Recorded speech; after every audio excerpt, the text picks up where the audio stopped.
Hello students, आप सबका फिर से एक नई वीडियो में स्वागत है।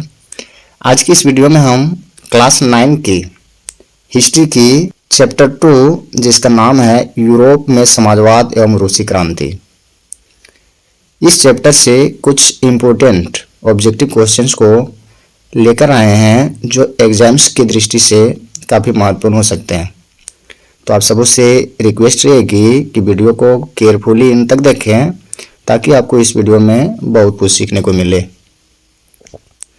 और एक छोटी सी रिक्वेस्ट है कि अगर आप सब हमारे इस YouTube चैनल पे नए हों तो चैनल को सब्सक्राइब करके बेल आइकन को ज़रूर प्रेस कर लें ताकि नेक्स्ट टाइम मैं कभी जब भी वीडियो अपलोड करूं तो उसकी नोटिफिकेशन आपको सबसे पहले मिले। आपको हमारे इस YouTube चैनल पे ऐसे ही एजुकेशनल वीडियो रेगुलर मिलती रहती है। तो ज़्यादा देर न करते हुए चलते हैं आज के अपने पहले प्रश्न की ओर। तो आज का जो पहला प्रश्न है कि रूसी शासक जार निकोलस द्वितीय ने कब त्यागपत्र दिया। प्रश्न है कि ये जो रूसी शासक जार निकोलस द्वितीय था उन्होंने कब त्यागपत्र दिया था। तो इसका राइट आंसर जो होगा 2 मार्च 1917 ईस्वी को। ये जो रूसी शासक जार निकोलस द्वितीय था उन्होंने त्यागपत्र कब दिया था, तो 2 मार्च 1917 ईस्वी को। ठीक है। अगला प्रश्न है कि लुई ब्लांक कौन था। काफी महत्वपूर्ण प्रश्न है कि लुई ब्लांक कौन था। तो आप सबको पता होना चाहिए कि लुई ब्लांक एक राष्ट्रवादी था। ठीक है। अगला प्रश्न है कि किसके नेतृत्व में मजदूरों का जुलूस विंटर पैलेस पहुंचा। प्रश्न है कि किसके नेतृत्व में मजदूरों का जो जुलूस था वो विंटर पैलेस पहुंचा था। तो इसका राइट आंसर जो होगा पादरी रोपाउन के नेतृत्व में मजदूरों का जुलूस विंटर पैलेस पहुंचा था। ठीक है। प्रश्न है कि सेंट पीटर्सबर्ग का नया नाम क्या पड़ा। प्रश्न है कि सेंट पीटर्सबर्ग का नया नाम क्या पड़ा था। तो पता होना चाहिए पेत्रोग्राद। सेंट पीटर्सबर्ग का नया नाम पेत्रोग्राद पड़ा था। ठीक। अगला प्रश्न है कि रूसी बोल्शेविक पार्टी का नेता कौन था। प्रश्न है कि रूसी बोल्शेविक पार्टी का नेता कौन था। तो इसका जवाब पता होना चाहिए लेनिन। रूसी बोल्शेविक पार्टी का नेता लेनिन था। ठीक। अगला प्रश्न है कि अक्टूबर क्रांति प्रारंभ होने के समय रूस का प्रधानमंत्री कौन था। काफी महत्वपूर्ण प्रश्न है कि अक्टूबर क्रांति प्रारंभ होने के समय रूस का प्रधानमंत्री कौन था। तो आप सबको पता होना चाहिए केरेंस्की।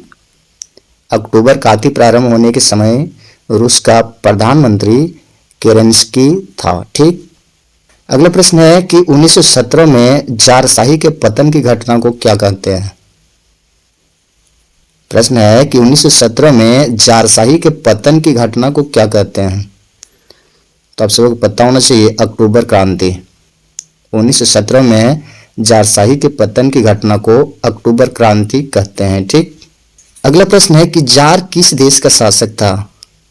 प्रश्न काफी इंपॉर्टेंट है कि जार किस देश का शासक था। तो आप सबको इसका जवाब पता होगा रूस। ये जो जार निकोलस था और रूस देश का शासक था। ठीक है। अगला प्रश्न है कि लेनिन कौन था। यह भी काफी महत्वपूर्ण प्रश्न है। लेनिन कौन था। तो आप सबको पता होना चाहिए लेनिन बोल्शेविक पार्टी का एक नेता था। ठीक है। लेनिन कौन था, तो बोल्शेविक पार्टी का एक नेता, लीडर। ठीक। अगला प्रश्न है कि कुलक से क्या समझते हैं।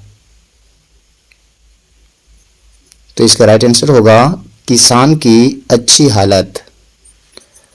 अगला प्रश्न है कि सामाजिक उपबंध नामक पुस्तक की रचना किसने की। प्रश्न है कि सामाजिक उपबंध नामक पुस्तक की रचना किसने की थी। तो आप सबको इसका जवाब पता होना चाहिए रूसो। सामाजिक उपबंध नामक पुस्तक की रचना रूसो ने की थी। ठीक। अगला प्रश्न है कि रूस में कोलखोज क्या था।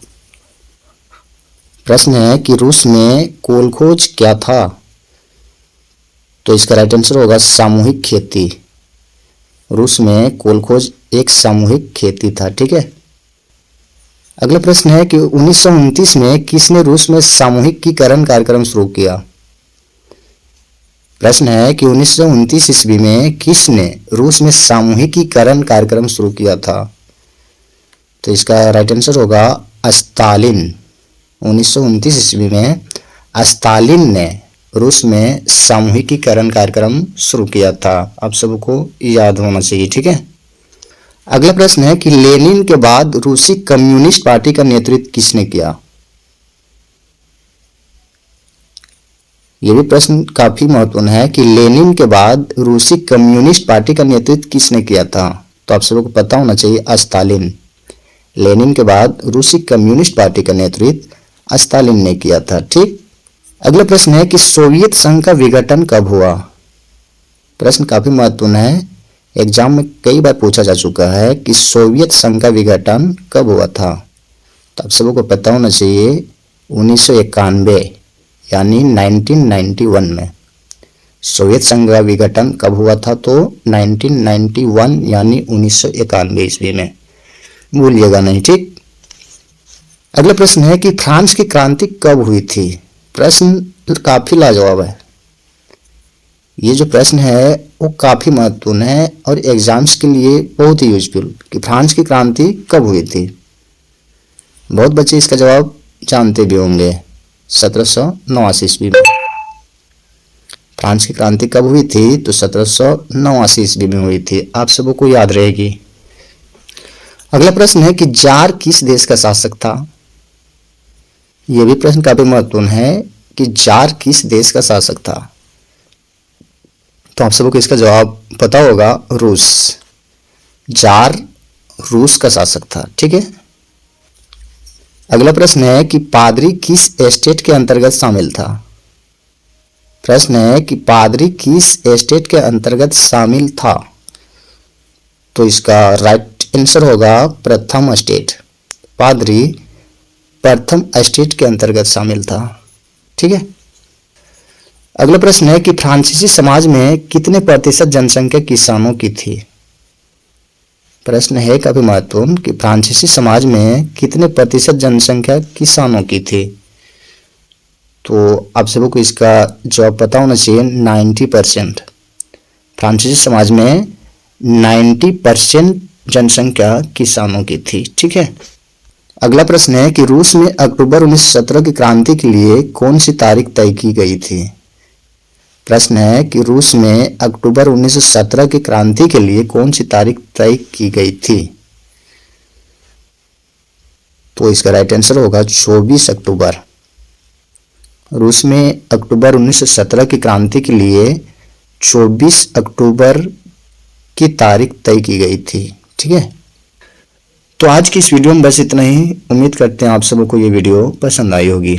अगर आप सबको ये वीडियो पसंद आई हो तो वीडियो को लाइक, शेयर और कमेंट जरूर करें। और अगर हमारे इस YouTube channel KS Study Wire में नए हों तो चैनल को सब्सक्राइब जरूर कर लें। Thanks for watching. Thank you. Best of luck. Thank you.